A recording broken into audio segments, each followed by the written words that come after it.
Chers amis, bonjour. Nous abordons là le cœur du mystère d'Israël annoncé dans Romains 11, préparé par les versets 11 et 12, évoquant la chute d'Israël. Nous comprenons alors la parole de Jésus déclarant à la Samaritaine que le salut vient des Juifs. Faisons un parallèle audacieux avec la chute de Adam et Ève qui les a amenés à la conscience du bien et du mal et finalement à la nécessité de la venue d'un Rédempteur. Cette chute, selon la traduction de Louis II, est en fait le refus des Juifs d'accueillir Jésus et l'œuvre de la croix, ce qui donnera aux goïms, les non-juifs, l'accès à l'Évangile que Paul traduit comme étant la réconciliation du monde. Paul continue son développement avec cette pensée prophétique. Romains 11, 15. Si leur mise à l'écart a entraîné la réconciliation du monde, que sera leur réintégration sinon le passage de la mort à la vie? Les prémices saintes. La traduction du verset 15 de David Stern est intéressante. Si le fait qu'ils aient mis Yeshua à l'écart a été la réconciliation pour le monde avec Dieu, qu'en sera-t-il donc quand ils l'accepteront? Et Paul de continuer son argumentation. Romains 11, 16. En effet, si les prémices du pain offert à Dieu sont consacrées, toute la pâte l'est aussi. Si la racine est consacrée, les branches le sont aussi. Ces paroles sont tellement riches de symboles. Les prémices, bikurim en hébreu, nous ramènent à Shavuot. Ces prémices prélevées sur la pâte sont consacrées à l'Éternel. Et Paul dit, si ces prémices sont saintes, alors toute la pâte l'est aussi. Cette pâte ou ce pain représente Israël dans son ensemble. Même logique avec les racines. Si les racines qui représentent les patriarches Abraham, Isaac et Jacob, si cette racine est sainte, alors les branches le sont aussi. Car l'alliance faite avec Abraham est inconditionnelle. Et comme le dit Paul, les dons et l'appel de Dieu sur Israël sont irrévocables. Parlons de l'olivier franc. Nous voilà à la grande image de la greffe avec l'olivier franc et l'olivier sauvage. Le qualificatif franc, c'est du patois de Canaan. Il s'agit en fait de l'olivier cultivé. Ça nous permet de faire certaines corrections. Lisons dans cette traduction. Romains 11, 24.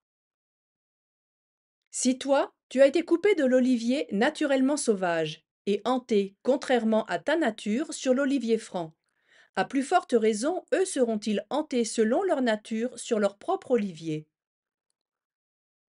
L'expression contrairement à ta nature est une mauvaise traduction. Il faut lire contre nature, en grec paraphysin. La greffe dont parle Paul, normalement, se fait dans le sens inverse. On greffe de l'olivier franc sur de l'olivier sauvage. Mais cette greffe est spirituelle. Dieu travaille dans le surnaturel.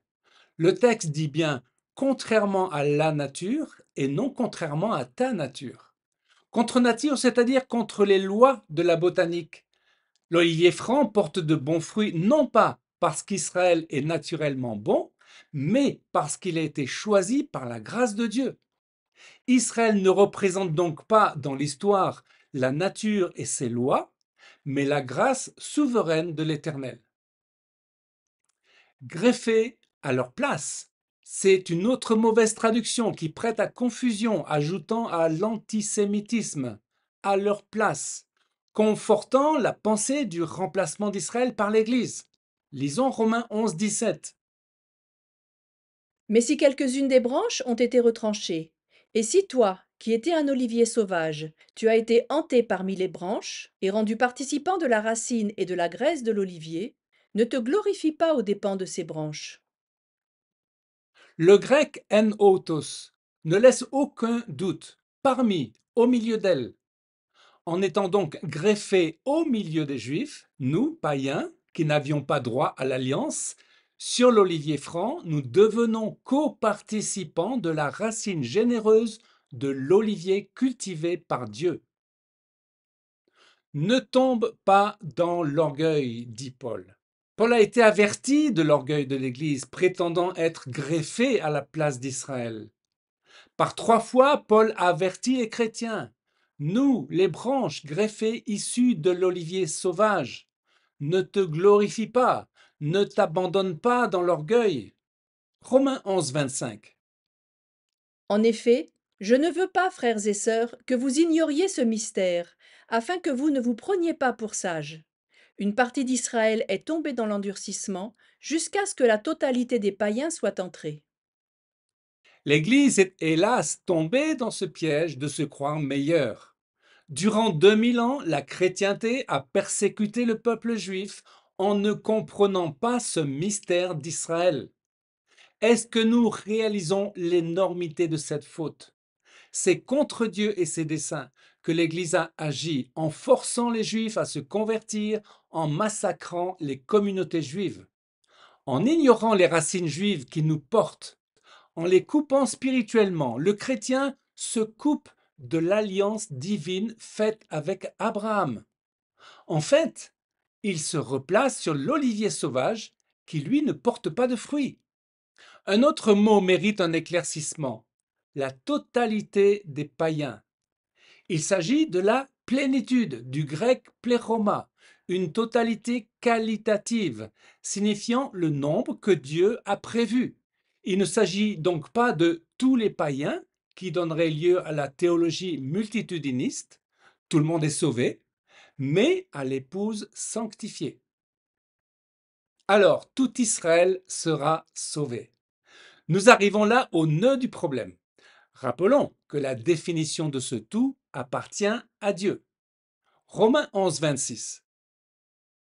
Et ainsi, tout Israël sera sauvé, selon qu'il est écrit: le libérateur viendra de Sion, et il détournera de Jacob les impiétés.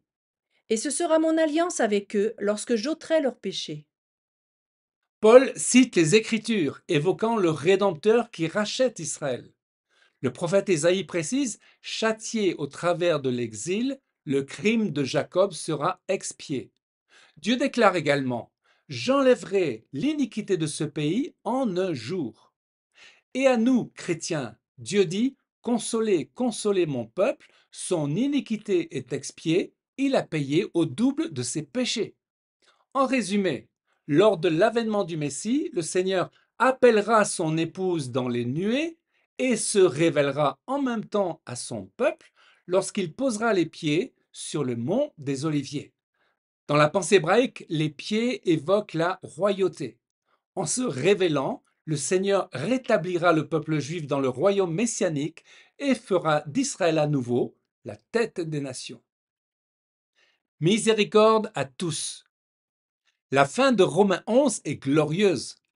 Paul voit l'immensité et la profondeur de la grâce divine, la logique divine qui s'oppose à tout raisonnement humain. Lisons Romains 11, 30 à 32.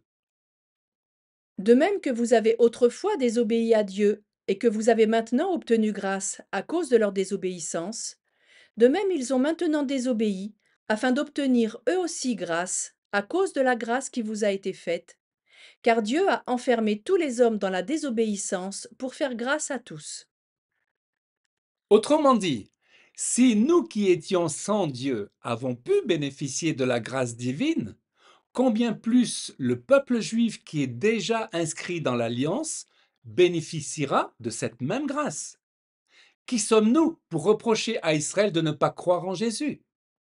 Je cite le théologien Jacques Ellul. Dieu s'est servi des refus d'Israël pour convertir les païens, et il va se servir de la conversion des païens pour assurer le retour d'Israël.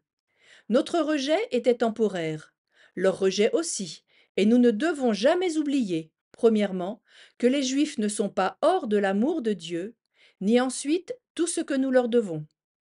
Les chrétiens ne doivent jamais oublier que c'est grâce aux Juifs qu'ils sont aimés de Dieu. Ainsi dira Jacques Ellul, Israël doit toujours être au centre de la théologie chrétienne.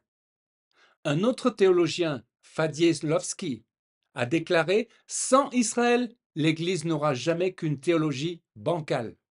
Chers amis, voilà ce que nous disent ces chapitres 9, 10 et 11 de Romains. Paul incite l'Église à beaucoup d'humilité et de repentance concernant le mystère d'Israël. Israël est notre boussole, en plus d'être l'horloge de Dieu. Dans ces derniers temps où le monde, et peut-être l'Église avec, a perdu sa direction et le sens de la parole prophétique. À nous d'ajuster notre direction et d'aligner nos pensées sur celles de Dieu. Amen. Chers amis, à une prochaine fois pour une nouvelle vidéo en direct de Jérusalem.